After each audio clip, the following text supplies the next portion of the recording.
ये कहानी है एक ऐसे परिवार की जहां रिश्तों की डोर खून से नहीं बल्कि विश्वास और सम्मान से बंधी थी। मैं, काजल, जब इस घर की बहू बनकर आई तो मेरे पति रोहन के साथ मेरा जीवन खुशियों से भरा था। लेकिन होनी को कुछ और ही मंजूर था।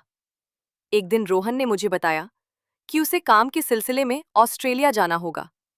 ये सुनकर मेरा दिल बैठ गया, लेकिन मैंने उसे हिम्मत दी।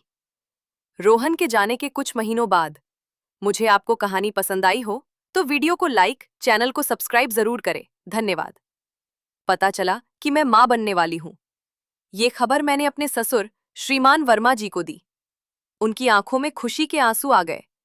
उन्होंने मुझे पूरा सहारा दिया और कहा, बेटा तू चिंता मत कर, मैं हूं ना। रोहन के जाने के बाद वर्मा जी ने मुझे कभी अकेला महसूस नहीं होने दिया। वे हर कदम पर मेरे साथ खड़े रहे। कुछ घंटों बाद मेरे बेटे आयुष का जन्म हुआ। जब डॉक्टर ने पहली बार आयुष को वर्मा जी की गोद में दिया तो उनकी आंखों में आंसू आ गए। मेरा पोता, घर की नई खुशी, उन्होंने भावुक होकर कहा। उस दिन के बाद उनका पूरा समय आयुष के साथ बीतने लगा। जब बच्चा रोता तो वे उसे गोद में लेकर चुप कराते। मैं थक जाती तो वे कहते, तू आराम कर ले बेटा, मैं हूं ना। समय बीतता गया। आयुष 6 महीने का हो गया। तभी रोहन ऑस्ट्रेलिया से वापस आया। उसने घर में एक अलग अपनापन महसूस किया। एक शाम उसने मुझसे कहा, काजल, वर्मा जी ने तुम्हारा बहुत साथ दिया।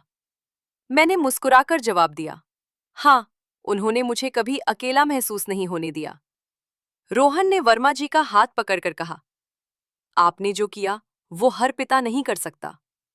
धीरे धीरे परिवार फिर से पूरा हो गया। अब घर में हंसी थी, खुशियां थीं और अपनापन था। आयुष के 2 साल पूरे होने पर घर में छोटा सा उत्सव रखा गया। पूरा दांव आया। अब वही लोग जो पहले बातें बनाते थे हमारे परिवार की मिसाल देने लगे। उस रात जब सब चले गए, मैं और वर्मा जी आंगन में बैठे थे। हल्की ठंडी हवा चल रही थी। वर्मा जी ने मुस्कुराकर कहा, काजल, तू इस घर में आई तो सब बदल गया। घर में फिर से खुशी लौट आई। मैंने उनकी ओर देखकर कहा, वर्मा जी, आपने मुझे हमेशा सम्मान दिया, सहारा दिया और परिवार का असली मतलब समझाया।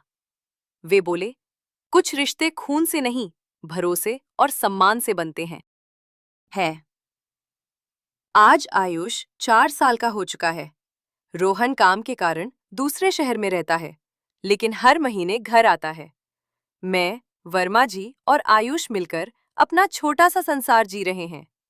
शाम को जब वर्मा जी आयुष को कंधे पर बैठाकर घुमाते हैं तो मैं मुस्कुराकर उन्हें देखती रहती हूँ। कभी कभी रात को हम आंगन में बैठकर पुरानी बातें याद करते हैं। उनकी उम्र अब बढ़ चुकी है, लेकिन चेहरे पर वही अपनापन है। वे आज भी कहते हैं, कोई भी जरूरत हो बेटा, बताना, मैं हूं ना। और मैं मुस्कुराकर जवाब देती हूँ, आप हैं वर्मा जी, इसलिए घर में हमेशा खुशियां हैं। दोस्तों, रिश्तों की सबसे बड़ी ताकत विश्वास, सम्मान और अपनापन होता है। हर रिश्ता अपनी मर्यादा और इज्जत से खूबसूरत बनता है। इस कहानी में भी एक बहू और ससुर के बीच वही विश्वास और परिवार का सहारा दिखाया गया है, जिसने मुश्किल समय को आसान बना दिया।